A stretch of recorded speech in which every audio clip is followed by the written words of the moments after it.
Welcome to Frontrunner Motorsport. Well, there was a little bit of motorsport this weekend, and that's enough to convince me to do the first roundup of 2020. We have the first round of the Toyota Racing Series from New Zealand, Formula E from Chile, and a brief mention of the Asian Formula 3 Championship from Dubai.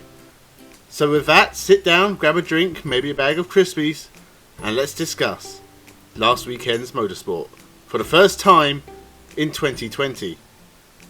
Let's start with Formula E, which I was frankly surprised was going ahead in the first place. The World Rally Championship schedule for about a month or two away has already been cancelled due to the ongoing protests, and yet Formula E went ahead. I'm glad it did because it was yet another entertaining race with plenty of action and controversy. Contact at the start managed to send both Porsches to the pit lane for repairs.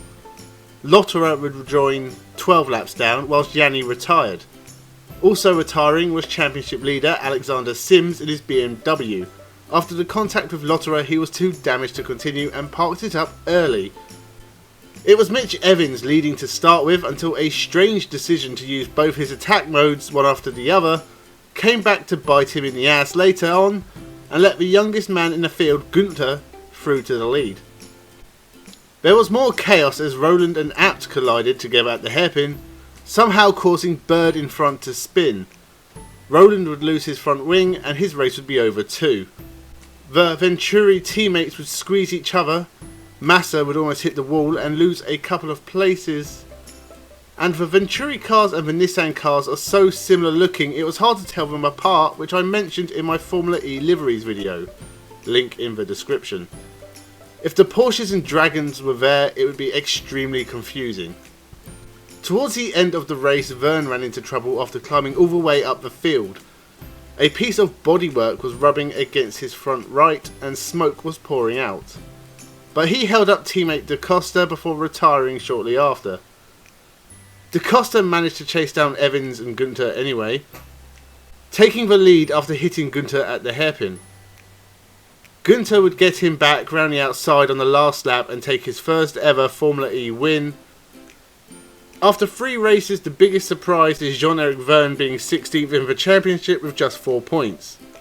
Not the best start to his title defence, but Buemi is even worse off, 21st with no points, and the championship is being led by the Mercedes of Van Dorn. Did anyone out there think that would be the case at any point this year? Now just briefly, I want to mention the Asian F3 Championship and Jamie Chadwick winning the second race of the day. Huge congratulations for a massive achievement, until it was taken away for a jump start and Chadwick was dropped to 8th. With just 6 races left, hopefully she will have another chance to win one. She is doing better than Tatiana Calderon, who is also racing in the same series this year, but they are proving women can hang at Formula 3 level at least. The Toyota Racing Series also got underway this week, and I did a video on the past champions, link in the description. The series is a good place to look at the drivers of the future, with several of the last champions now in Formula 1, and more in Formula 2 and Formula 3. Last year champion Liam Lawson got off to the best start with 2 wins, and young Japanese driver who will be racing in Formula 2 next year, Yuki Tsunoda, took the other. The first race was actually won by young Brazilian Chao Colette, but after a safety car brought out by the spinning Enqvist, who went backwards into the barrier with Rui Andrade spinning in the background, during the safety car period, Colette did 2 practice starts, which is against the rules apparently, and he was demoted to 7th, allowing Lawson to win. Colette's weekend would get even worse in race 2 after clipping a wall and damaging his car. He was out of both races and his weekend was done. Yuki Tsunoda won and not much else happened.